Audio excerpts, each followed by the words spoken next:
அனைவருக்கும் வணக்கம். நாம இப்ப பாண்டியன் ஸ்டோர்ஸ் சீரியல்ல என்னெல்லாம் சுவாரஸ்யமான விஷயங்கள் நடக்குதுன்னு பார்க்கலாம் வாங்க. நம்ம சுகன்யா வீட்டுல இருக்கிற எல்லாரும் ஏதோ ஒரு வகையில அத்தையோட பிறந்த நாளுக்கு கிஃப்ட் பிரசன்ட் பண்ணுவாங்க. ஆனா நீங்க என்ன பண்ணலான்னு உத்தேசத்துல இருக்கீங்க அப்படின்னு சொல்லிட்டு பழனி கிட்ட வந்து பேசுறாங்க. பழனி வந்து என்ன சுகன்யா இப்படி பேசிட்டு இருக்க, அதுதான் மச்சானும் வந்து அன்னதானம் போடுறதெல்லாம் ஒத்துக்கிட்டாருல்ல, இதை விட நாம வேற என்ன தனியா பண்ணணும், நம்ம எல்லாரும் ஒன்னா போறதையே அண்ணன் பெருமையா தான் நினைக்கும், இதுல எந்த பிரச்சனையும் இல்லாம நடந்தா பெருசுன்னு போதுன்னு நினைக்கிறப்ப நான் போய் என்னத்தை தனியா பண்றது அப்படிங்கிற மாதிரி சொல்றாங்க. உடனே சொல்லி வந்து போதுங்க, கதிர் ஒரு பக்கம் அவங்க பாட்டிக்காக பண்ணுவான், செந்திலும் பண்ணுவான், சரவணன் தம்பியும் பண்ணோம், நீங்க ஏதாச்சும் பண்ணலாம் எனக்கு அசிங்க அவமானமா இருக்காதா? ஏன்னா பெரிய மாமா சின்ன மாமா ரெண்டு பேரும் சேர்ந்துதான் அந்த சிறப்பான விருந்து ஏற்பாடு எல்லாமே பண்ணிருக்காங்க, உங்க பங்குக்கு நீங்க பண்ண வேணாமா, உங்க அம்மாவுக்காக நீங்க என்ன பண்ண போறீங்க சொல்லுங்கன்னு சொல்றாங்க. இதனால பழனி வந்து ரொம்ப யோசிக்கிறாரு. மச்சான் கிட்ட கேட்டா மச்சான் ஒத்துப்பாரா இல்ல கொடுப்பாரா கொடுக்க மாட்டாரா அப்படின்னு தெரியலையா அப்படின்னு சொல்லிட்டு ரொம்ப கன்ஃபியூஸ்டா இருக்காரு. கன்ஃபியூஸ்டா இருக்கிறதோட மட்டும் இல்லாம இந்த விஷயத்தை வச்சு நம்ம சுகன்யா மீண்டும்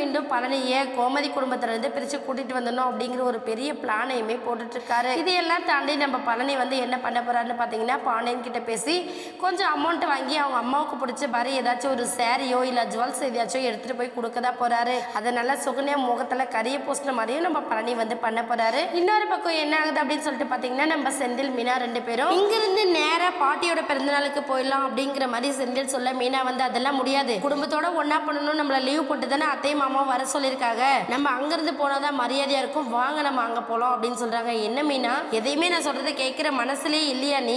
ஏன் எதுக்கு பார்த்தாலும் அத்தை மாமா குடும்பம் அப்படின்னே இருக்கு, நம்ம சந்தோஷமா இருக்கிறத பத்தி உனக்கு ஏன் யோசனையே வரமாட்டேங்குது அப்படின்னு சொல்றாங்க. மீனா வந்து இங்க பாருங்க, பிறந்த நாளுக்காக போகணும்னு முடிவு பண்ணியாச்சு, இப்ப தேவையில்லாம பிரச்சனை எதுவும் பண்ண வேணாம், வாங்க போலாம் அப்படின்னு சொல்லிட்டு நம்ம மீனா குடுகுடுன்னு கிளம்பி நேரா நம்ம கோமதியோட வீட்டுக்கு வராங்க. செந்தில் மீனா வந்ததை பார்த்து ரொம்ப சந்தோஷப்படுறாங்க நம்ம பாண்டியன் கோமதி ரெண்டு பேருமே. ஏன்னா பசங்க அங்க போனதுக்கு அப்புறம் அவங்க இங்க இருக்கிற ஞாபகமாவே இருக்கு அப்படிங்கிற மாதிரி கோமதி ஒரு பக்கம் வருத்தப்படுறதா இது எல்லாத்துக்குமே காரணம்.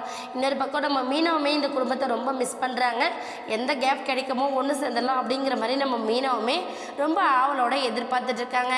கூடிய சீக்கிரம் செந்தில் நம்ம எடுத்திருக்கிற முடிவு தப்பு அப்படின்னு உணர்ந்து திரும்பவும் நம்ம பாண்டியன் குடும்பத்தோட இருந்தார் அப்படின்னா ரொம்பவே சுவாரஸ்யமா இருக்கும். வெயிட் பண்ணி பார்க்கலாம். இந்த வீடியோ உங்களுக்கு பிடிச்சிருந்தா மறக்காம நம்ம